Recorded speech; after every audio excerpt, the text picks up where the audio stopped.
have a super simple exercise for you today, and one that you can follow step by step as it happens. Now this is perfect if you are a beginner and are a bit nervous about drawing, and for those of you who are more advanced, this makes a really great warm-up exercise. Now for this one, you're going to need a piece of paper. I've picked something that will take a little bit of water and that has a slight texture to the surface, but it is going to curl with water as it's quite lightweight. It's only 180 GSM or 83 pounds. But you know you can always tape it down to a hard surface first if you want to. I'm not going to bother with that today, but if you need to, just go ahead and do that. I'm using water-soluble crayons and I like to use the Neocolor. If you don't have any water-soluble crayons, then use what you've got and just stop when we get to the water section of the exercise. If you are going to do the water part of this, then grab a water brush or a normal brush and a cup of water. For the full material list, click the Show More button or the triangle if you're on mobile, because you know where it is, it's below the video in the description. We're going to start by drawing a vase shape in the bottom centre part of the paper.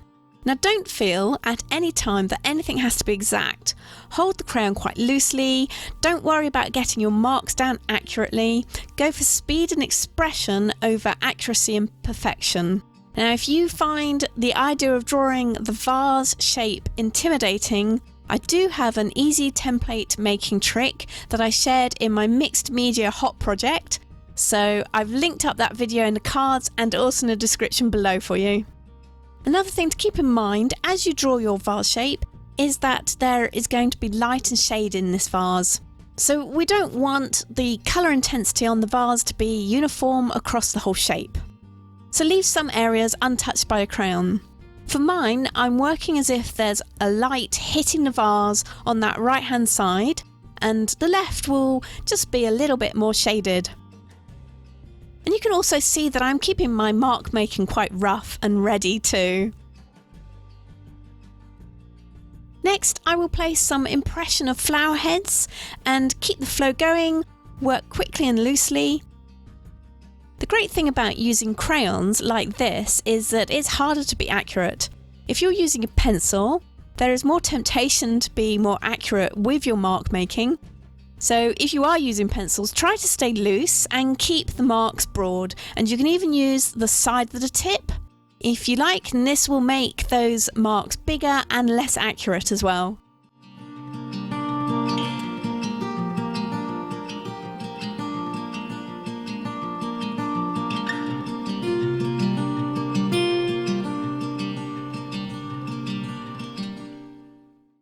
Once the flowers are in, add some foliage to connect them to the vase. And you can see that as I work through each of the sections, I'm actually using different tones of the same colour. So I've got two tones. I've got a light tone that I put down first, and then go over the top in areas with the dark tone.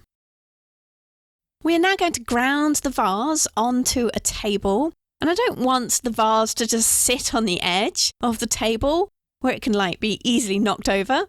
So I'm going to let the table horizon sit behind the vase rather than in line with the bottom of the vase. Now the vase is casting a shadow on the table, and as the right hand side is where the light is coming from, I will place the shadow on the left side of the vase. Keep it very simple, it doesn't have to be too complex. I'm also just going to cover that background with a little bit of light colouring. And stage one is done. If you didn't use water reactive materials, then you can leave your piece here. It's pretty cute as it is, and hopefully only took you around 5 to 10 minutes to do. So perfect if you have only a few minutes to fit some art into your day, or if you needed a warm-up exercise for a bigger art session. If you did use water reactive materials, shall we carry on and try adding some water? Okay, so stage 2. Have a piece of kitchen towel or a spare piece of paper to hand. We're going to work in the same order as we put the colour down in the first place, and start with adding colour to the darker areas of the picture. Still keep it loose, don't worry too much about it, and follow the flow of the marks that you've already put in place. Now my vase is quite round, so I'm making the brush follow that curve on the vase. When I get to the lighter areas, and I think I have too much colour on my brush, I'll just wipe that colour off onto the kitchen towel or all the paper that's beside me. I'd rather have less colour on my brush and have to add more on than go in with the colour just being too dark and losing all my highlights. You don't want to colour your shapes into blocks of colour, so keep them open and don't feel that you have to put colour everywhere in the shape to give it a form. Let the paper show through and break it up a little bit. It just all adds a really good texture to the form.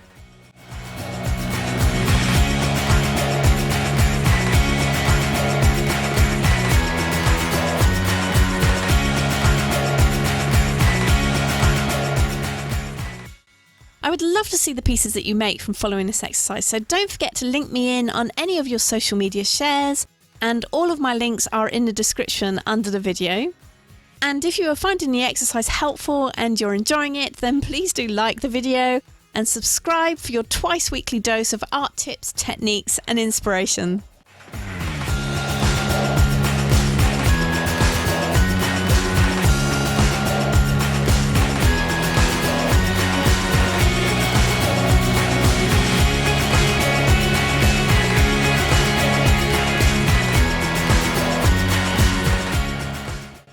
Now you can always add more crayon if you like. It will react differently on the damp surface and spread more smoothly, so only use touches of it so that that area doesn't become too blocky. It can become blocky quite quickly, so try not to overwork it. You can perhaps also see that I'm not trying to completely blend the crayon marks out. The textured surface on the paper adds a nice texture to the piece, so leave it in and don't feel you have to smooth it out. So this stage where we're adding the water should only take around about 5 to 10 minutes again to do, so not very long at all, and you could probably do it even quicker.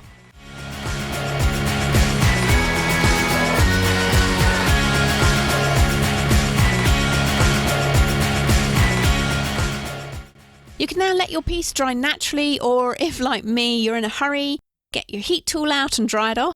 And this is where you can see that this lightweight paper curls up, and if yours does too and you didn't tape yours down either, then try drying it on the back as well. Sometimes this helps that curl to flatten out a little bit, and then smooth it out by hand. I often place pieces under heavy books when I'm finished, and this is just a play piece, so it doesn't really matter if it's not flat. It's not going to go up on a wall or anything. Once it's dry, I'm going to go back in with a bit more crayon over some of the darker areas, as I really love that texture that you get with the crayon. I think these might be tulips. What do you think? Even though we've been working pretty loosely, we've still been thinking about shape and form and light and shade as well, and how to express that with only a few strokes of colour. So high five, guys! Enjoy having a play with this exercise, and remember to keep it loose and quick. I'm looking forward to our next arty catch-up, which, don't forget, will actually be tomorrow, as it's the second part of my recent collaboration with My Arty Heart. See you then!